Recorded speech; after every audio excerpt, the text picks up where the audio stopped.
Hello everyone, आज की video में हम बात करने वाले हैं एएमयू के बारे में। एएमयू ने लेटेस्ट में अपनी काउंसलिंग शेड्यूल निकाला है इंजीनियरिंग के लिए। जैसे कि आप सर्च कर सकते हैं एएमयू एग्ज़ाम कंट्रोलर। जब आप सर्च करेंगे एएमयू की वेबसाइट आइकन पे क्लिक करके वेबसाइट ओपन करेंगे तो आपको यहाँ पे ये दिखेगा, शो होगा counselling come admission schedule for BSc nursing, और इन सबके एडमिशन शेड्यूल का यहाँ पे अपडेट भी आ रहा है। इसके अलावा आप यहाँ रिजल्ट्स में भी देख सकते हैं। कैसे, मैं बताती हूँ। रिजल्ट्स में आप जाएंगे, यहाँ पे तीन ऊपर आपको दिख रहे हैं ना, ये रिजल्ट, काउंसलिंग कम एडमिशन सेक्शन और स्कूल रिजल्ट। आपको काउंसलिंग कम एडमिशन शेड्यूल पे क्लिक करना है और यहाँ से आपका काउंसलिंग कम एडमिशन शेड्यूल आ जाएगा। तो इंजीनियरिंग एंड टेक्नोलॉजी का काउंसलिंग शेड्यूल आया है अभी सिर्फ। तो इस काउंसलिंग शेड्यूल में मैंने आपको बताया था एक कि कैसे होता है प्रोसेस। अभी हम ये जानेंगे कि जो रजिस्ट्रेशन और वो सब कुछ बताया था वो आपको करना कैसे है। ये है वो यूज़र मैनुअल जिसके थ्रू हम जानेंगे कि आपको कैसे करना है अपना काउंसलिंग। यहाँ पे फर्स्ट ऑफ ऑल तो मैं आपको ये बता दूँ, कैंडिडेट्स जिन ये स्टेप्स नहीं करते हैं तो उनको एज एन कैंडिडेट ट्रीट नहीं किया जाएगा, एडमिशन लेने के लिए एप्लीकेबल नहीं रहेंगे। डिटेल में बात करते हैं। पहला जो आपको चीज़ करनी है, पहली दिन एक्टिविटी जो करनी होगी वह रजिस्ट्रेशन होगा, लॉगिन, फिर document upload, choice filling and locking. ये सिर्फ कुछ ही उसमें रिक्वायर्ड होगा, इसलिए यहाँ पे मेंशन्ड भी है वेयर एवर रिक्वायर्ड।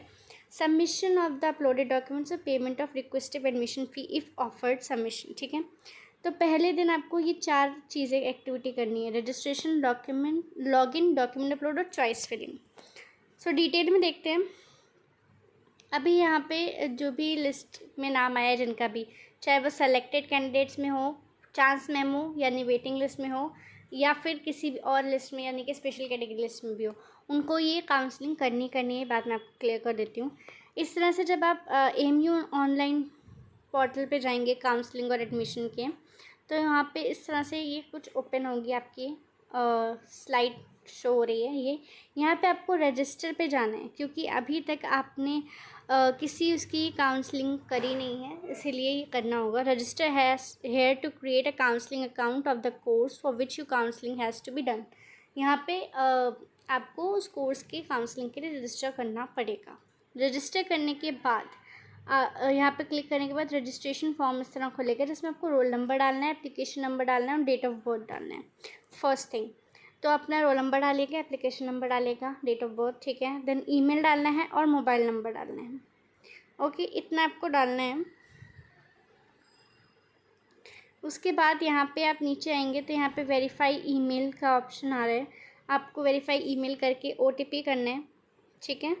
ओटीपी डाल के आपको यहाँ पे जो नेक्स्ट वेरीफाइड डिपेंड आ रहा है, ये वेरीफाई वाला, इस पर क्लिक कर देना है।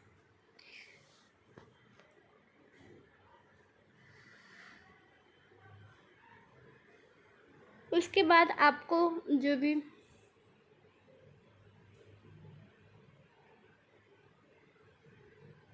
आपको यही सेम प्रोसीजर करना पड़ेगा फ़ोन के लिए भी। यहाँ पे लिखा है ना, सिमिलर फैशन, ऐसा करना होगा। The candidate is required to enter a password for his her choice as per the password policy shown during the registration process and reconfirm it. Password डालना है तो आपको पता है, जब आप रजिस्ट्रेशन कर रहे होते हैं तो आपको पासवर्ड भी डालना होता है ईमेल के साथ साथ, क्योंकि आपने ये जब आप एप्लीकेशन फॉर्म भर रहे होंगे एएमयू का तो भी सेम प्रोसेस किया होगा।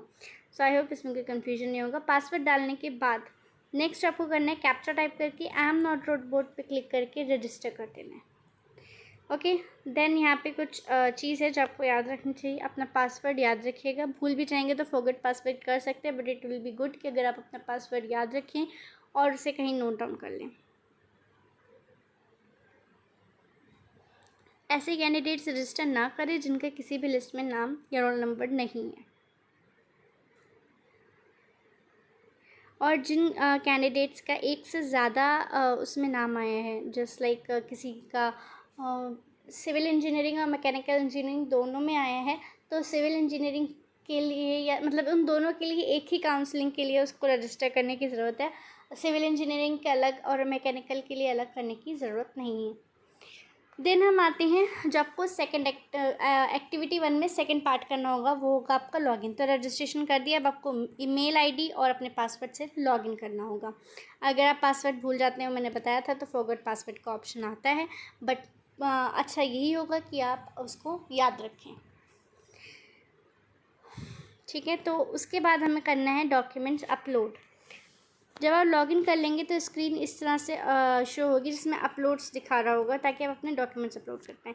जहाँ पे आपको दिख रहा है फ़ोटो अपलोड करनी, यहाँ से अपडेट होगी। हाई स्कूल और इक्विवेलेंट यहाँ से, ग्रेजुएशन का यहाँ से, अदर्स यहाँ पे, सिग्नेचर यहाँ, इंटरमीडिएट यानी कि 12th या डिप्लोमा का, मास्टर्स का यहाँ से, स्पेशल कैटेगरी का यहाँ से, ये सेलेक्ट करना होगा आपको। ओके, यहाँ पे हम कुछ लिखा हुआ है, इसे पढ़ते हैं।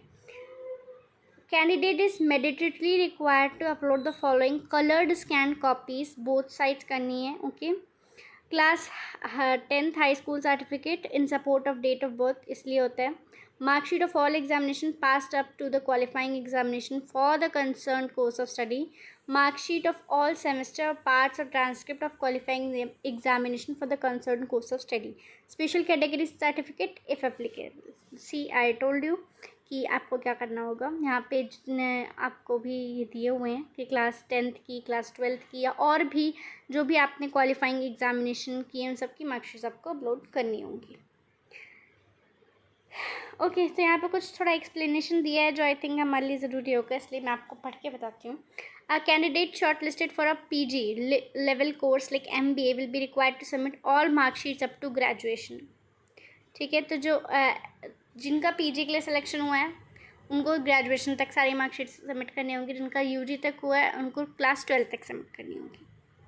ठीक है, यहाँ पे ये इंपॉर्टेंट बात लिखी, और आपको कलर्ड स्कैन कॉपीज़ ही अपलोड करनी है, वो भी दोनों side. Make sure of this.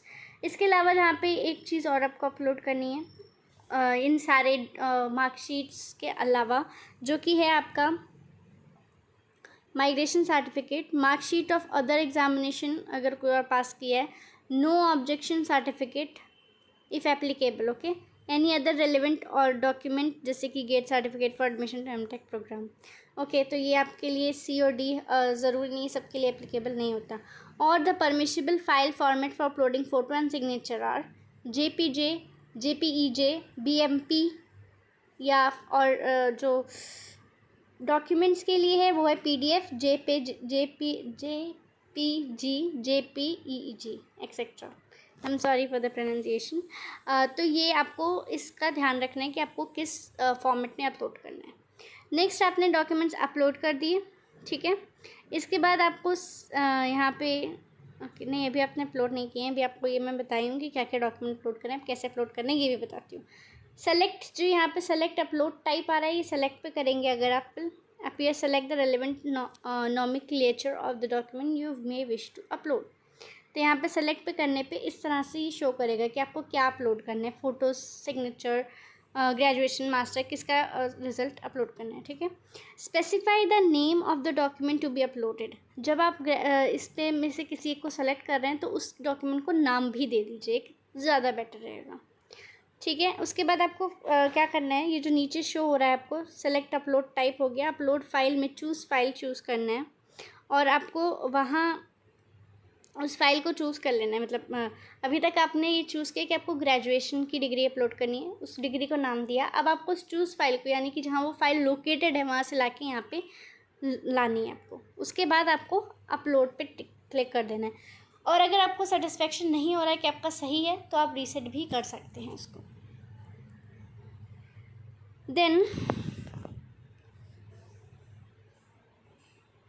यहाँ पे जो आपको ये जो येलो कलर का साइन आ रहा है, ये किस लिए आ रहा है, ताकि आपको बताएगा कि इस फील्ड में कितना डॉक्यूमेंट अपलोड हुआ है। जैसे फ़ोटो एक ही चाहिए तो यहाँ पे 1 शो कर रहा है, सर्टिफिकेट एक चाहिए तो यहाँ पे 1 शो कर रहा है। इससे आपको पता रहेगा कि आपको ज़्यादा नहीं डालना होगा।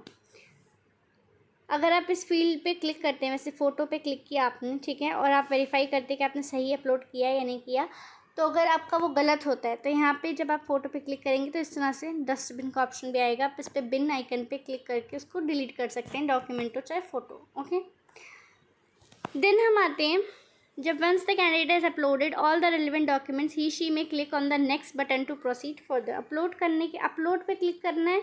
अपलोड पे क्लिक करने के बाद आपको नेक्स्ट बटन पे क्लिक करना है, जब सारे अपलोड्स हो जाएंगे तब। यहाँ पे आप देख सकते हैं कि इन्होंने यहाँ पे ये दिया हुआ है, फ़ोटो 1 लिखा आ रहा है, हाई इक्विवेलेंट 2 आ रहा है, ग्रेजुएशन 1 आ रहा है, सिग्नेचर 1 आ रहा है, इंटरमीडिएट इक्विवेलेंट डॉक्यूमेंट 1 आ रहा है और मास्टर्स 1 आ रहा है। तो यहाँ पे ये दिखा रहा है कि इन्होंने एक एक इसका अपलोड किया है। ठीक है, ठीक है। तो उसके बाद जो नेक्स्ट आएगा वो होगा after navigating to next screen the counselling dashboard the candidate would be shown his her credentials, details of the course in which his her name is there in select chance memo nomination list. Credentials मतलब वो होता है as available in the database of the university. आपको किस वाले में admission लेना है, अगर आपका 2 या 3 में नाम आ रहा है तो आपको जिस वाले में एडमिशन लेना है उसके प्रोसीड बटन पे, उसके आगे जो प्रोसीड बटन होगा उस पर क्लिक करना है। ठीक है, अगर जब आप उस पर क्लिक करेंगे, once the proceed button is click the popup dialog box shows your name also appears in nomination list in special category. Click okay to proceed in special category और cancel to continue in general category. ये आपसे बोलेगा, आपकी मर्जी है कि अब आप जनरल कैटेगरी में जाना चाहेंगे स्पेशल कैटेगरी में। However, if the candidate desires to opt for nomination in any special category, she may click on OK button और उसके बाद दोबारा से वो डॉक्यूमेंट सेक्शन पे आ जाएगा ताकि वो स्पेशल कैटेगरी के डॉक्यूमेंट अपलोड कर सके। जी हाँ, ठीक है। तो इसके बाद आपका डॉक्यूमेंट अपलोड वेरिफिकेशन का डॉक्यूमेंट अपलोड करने का एक्टिविटी ख़त्म हो जाएगा और इसी के साथ साथ आपका फर्स्ट डे एक्टिविटी भी इतना ही होगा, यहाँ पे ही एंड हो जाएगा। Filling and giving preference for choices wherever applicable. तो इसमें क्या होगा, जब आप प्रोसीड पे क्लिक करेंगे तो उस आइकन के बाद, यानी कि वो डायलॉग बॉक्स जो अपीयर हो रहा था कि आपको स्पेशल कैटेगरी में भरना है नहीं भरना, अगर आप कैंसिल करते हैं जनरल कैटेगरी में कंटिन्यू करते हैं तो इस तरह से एक प्रेफरेंस ऑर्डर करके एक टैब आएगा जिसमें आपको किस में करना है ये आपको पता चल जाएगा और ये मोस्टली इंजीनियरिंग वालों के साथ होगा। और यहाँ पे ये भी अपग्रेडेशन का भी ऑप्शन आपको मिलेगा। ठीक है, तो इसके बाद अगर हम आगे बात करें तो the candidate also have to go undertaking that the documents uploaded by him her journal and if any stage any document is found to be for tamper the admission of the candidate will be cancel. इसकी आपको undertaking से जाना पड़ेगा। ठीक है, check the undertaking box and save the choices for any subsequent modification within the time duration given for uploading of documents and filing of choices. Okay, सो ये आपको पता है कि आपको ये करना पड़ेगा सारा कुछ। जब आप अपना वो दे देंगे अंडरटेकिंग, उसके बाद आप चेक भी कर सकते हैं कि आपने सही किया या नहीं किया। उसके बाद आपका यहाँ पे स्टेटस जो शो होगा जब आप ऑलरेडी मतलब सेव कर देंगे, मॉडिफाई कर देंगे। ओके, देख सकते हैं आप यहाँ पे पेएबल शो हो रहा है। ठीक है, यहाँ पे आपको पेमेंट करना है बस। यहाँ पे क्या है, जहाँ पे चेंज किया इसलिए दिखा रहा है और यहाँ पे प्रोसेस कंप्लीटेड दिखा रहा है। तो इस तरह से कुछ आइकन्स शो हो सकते हैं आपको। ठीक है, इस तरह में से तीनों को एक शो होगा। तो आपका फिर जब आपने अंडरटेकिंग्स दे दी उसके बाद आपने सबमिट कर दिया तो डैशबोर्ड को जिस तरह से दिखेगा कि आपने एमटेक कंप्यूटर इंजीनियरिंग में स्टेटस आपका दिखाएगा सबमिटेड और इसके बाद आपको प्रोसीड पे क्लिक कर देना है। ठीक है, फिर आपका फर्स्ट डे का सारा एक्टिविटी कंप्लीट। अब आपका आता है सेकेंड डे का एक्टिविटी। सेकेंड डे का एक्टिविटी होगा verification of documents. The uploaded documents will be verified online by the verifying officers. During online verification, the verifying officers may either find the candidate eligible for provisional admission based on the provisional documents submitted by the candidate or alternately find the candidate ineligible. तो ये सारा verifying officers देखेंगे कि आप सही हैं या eligible हैं नहीं हैं, तो उनके टर्म्स वगैरह जो भी होते हैं। The status of the candidate will regard to the verification of document will be visible to the candidate in a login account on the counseling cum admission portal. Candidate whose documents are not accepted by verifying officer will be considered for counseling admission to the concerned course of study and no further correspondence on this matter will be considered. ठीक है, तो ये verification of document में आपका ज़्यादा कुछ काम होगा नहीं, वैसे सारा कुछ काम ऑफिसर का ही होगा। तो ये होगा सेकेंड डे आपका सेकेंड एक्टिविटी कंप्लीट।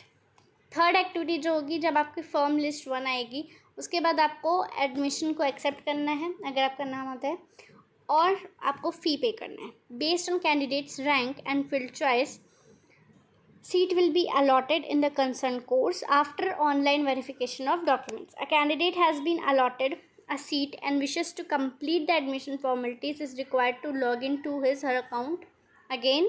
ठीक है, और आपको जब देखेंगे तो ये जब आपका काउंसलिंग डैशबोर्ड दिखा रहे थे यहाँ पे स्टेटस सबमिटेड, अब वहाँ पे दिखाएगा मेक अ पेमेंट, क्योंकि आप अगर तीनों में नाम आ गया। अब आपका देखो यहाँ पे मैं आपको एक्सप्लेन करती हूँ। यहाँ पे आपका काउंसलिंग डैशबोर्ड है, आपने तीनों में सबमिट कर दिया डॉक्यूमेंट। अब तीनों में से तीनों में आपका नाम आ गया या 2 में नाम आ गया, तो वहाँ पे एक्शन बटन के एक्शन वाली लिस्ट में आपका दिखाएगा मेक अ पेमेंट।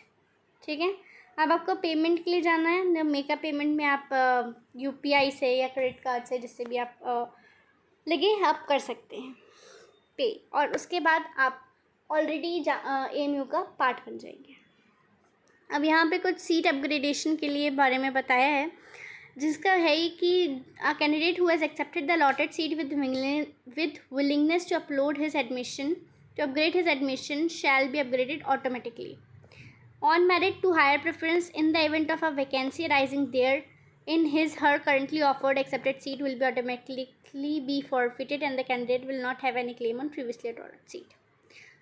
आपने जो अपग्रेड किया है उसमें क्या होगा कि आपका अपग्रेडेशन ऑटोमेटिकली हो जाएगा, लेकिन अगर और आपकी सीट जो पहले वाली आपको ऑफर्ड की गई थी वो कैंसिल हो जाएगी।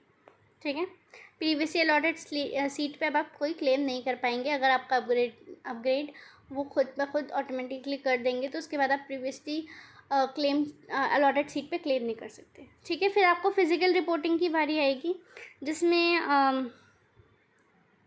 आपको दोबारा से अपलोडेड डॉक्यूमेंट्स के साथ यूनिवर्सिटी पे आना होगा ताकि आप अपना एडमिशन प्रोसेस पूरा कर पाएँ, जिसके लिए आपको ऑलरेडी एक स्केड्यूल मेंशन किया जाएगा। यहाँ पे बाकी कुछ कैंसिल ऑफ एडमिशन और PWD कैटेगरी के लिए है, जिसका मुझे भी आप खुद पढ़ सकते हैं यहाँ से इसको चेक करके। ये ऑलरेडी आपको ये जो मैंने PDF खोला है ये आपको AMU एग्ज़ाम कंट्रोलर की वेबसाइट पे मिल जाएगा। बाकी मेरा मकसद था आपको ये समझाना कि आपको कैसे स्टेप बाय स्टेप अपनी काउंसलिंग पूरी करनी है। आई होप आपको इस बारे में समझ आ गया होगा। So that's it for the video. Thank you.